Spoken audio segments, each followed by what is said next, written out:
Most of the time when I'm buying classic jazz albums, I do tend to look for the vinyl copy first. If I see something from Blue Note, Impulse, something from Atlantic, my instinct is to check whether there's a decent pressing around. I really enjoy collecting jazz records and sitting down properly with them. And if you're a regular viewer of the channel, you'll probably know that I've shared some of my vinyl finds here before. But recently I caught myself doing something a bit different. I was looking through a few albums I wanted to own, and instead of hunting for the LP, I started deliberately picking up the CD versions. Not because I've gone off vinyl, far from it, but because I realized that CDs are actually a really practical way to live with this music. You still get the original artwork, sometimes the liner notes, and often very nice transfers from the tapes. But you can also just put the album on whenever you feel like hearing it. No planning the evening around it, no worrying about the condition,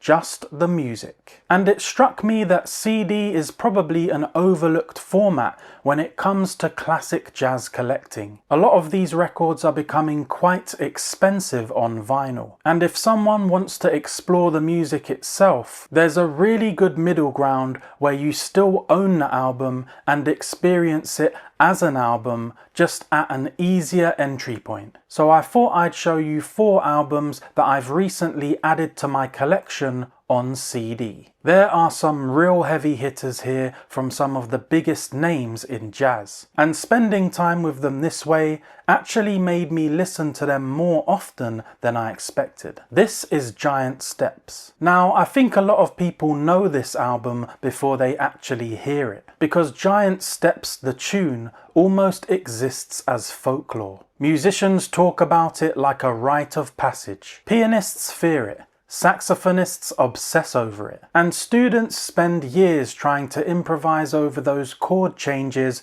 without getting lost somewhere around bar 5. This CD is the 1998 Rhino reissue from the Atlantic 50th Anniversary Jazz Gallery series, and I actually love how they did the packaging. You still get the original cover and liner notes. It feels respectful to the original LP without trying to be one. But musically, the important thing about this album is it isn't just a technical exercise. If you've never properly listened to it, don't start by analysing it. Just put it on and listen to the band trying to keep up with Coltrane's harmonic thinking. The title track, yes, the famous one, is astonishing, but I actually think the real doorway into the album is Naima. Naima is the complete opposite of the title track. Calm, spacious, almost devotional. It's one of the most beautiful ballads in jazz, and you get to hear a different side of Coltrane. Not the mathematical side, the emotional one. The personnel on this record is fantastic. Tommy Flanagan on piano, Paul Chambers on bass, and Art Taylor on drums. And if you listen carefully, especially on the faster tunes, you can actually hear the tension. Not in a bad way, but musicians reacting in real time to something genuinely new. That's why I like owning this album physically. It slows you down. You don't skip tracks, you actually sit with it. And it also reminded me that CDs are brilliant for Atlantic recordings. They're often very clean transfers, and you can hear the cymbals and bass a lot more clearly than on some streaming versions. I was very happy to add this one to the collection. This next pickup is actually 2 albums in one, and this might be one of the best bargains in jazz collecting. This is Byrd,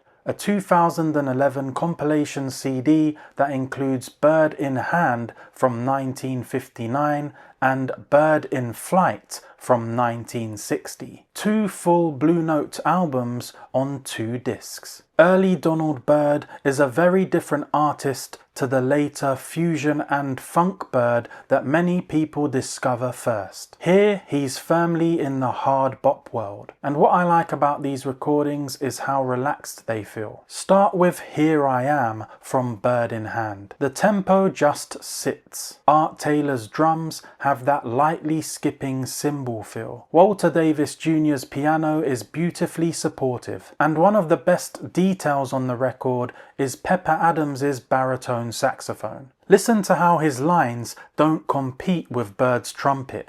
They answer it. It's almost conversational. This is the kind of album I think works perfectly on CD, because you're encouraged to listen to the whole session. Hard bop really benefits from that. It's about atmosphere and interaction, not just standout tracks. Then you move to Byrd in Flight, and the opening track Ghana immediately lifts the energy. Hank Mobley's tenor sax playing here is fantastic. Lyrical but grounded. And Lex Humphries on drums gives the session a different drive. What you really hear across these two records is a young musician refining his voice inside the Blue Note sound. If someone were interested in an affordable entry point into classic Blue Note hard bop, this would actually be a brilliant place to start. Next is a record that feels completely different from everything else here. It's Monk's Time. Monk is one of those artists where the first reaction people often have is confusion. The rhythms feel odd,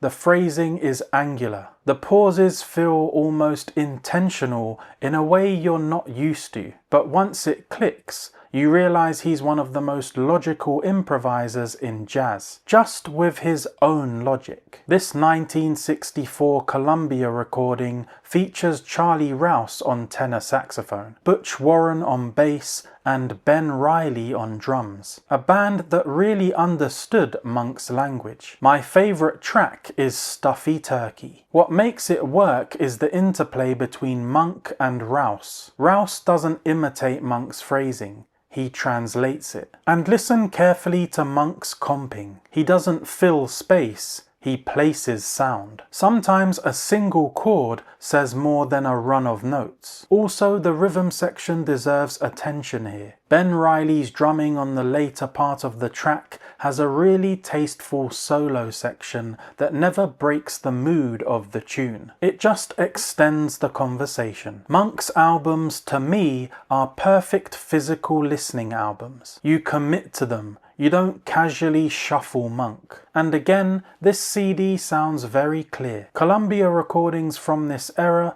seem to transfer very well to digital. The last one is probably the most enjoyable listen of the four. Lee Morgan's The Sidewinder. This is the 1999 Rudy Van Gelder edition, remastered by the original engineer. Part of Blue Note's 60th anniversary series, and it sounds excellent. The title track is famous for a reason.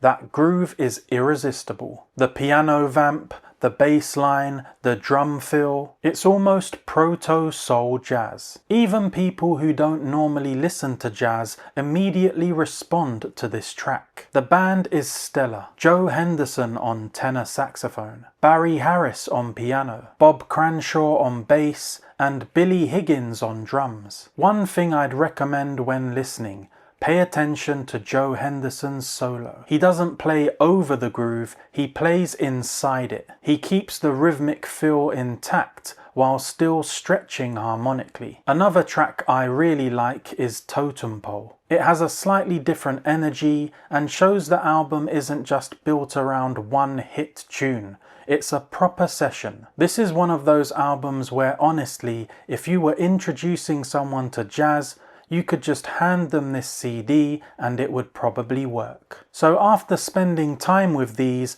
I've realized something. CDs might quietly be the best format right now for getting into classic jazz. Seriously. You get the music, the artwork, the notes, good sound quality, and you're actually encouraged to listen to full albums, which is how this music was intended to be heard. I still love vinyl, and I always will, but there's something refreshing about being able to explore the music itself without worrying about condition, pressing variations, or whether the record needs cleaning before you play it. I'm curious, do you collect jazz on CD? And if you do, what are the essential ones people should be looking for? If you want to continue hanging out with me here on the channel, I'll pop a video in the corner for you to click on now. Other than that, I'd like to say thanks for watching, and I'll see you in the next one.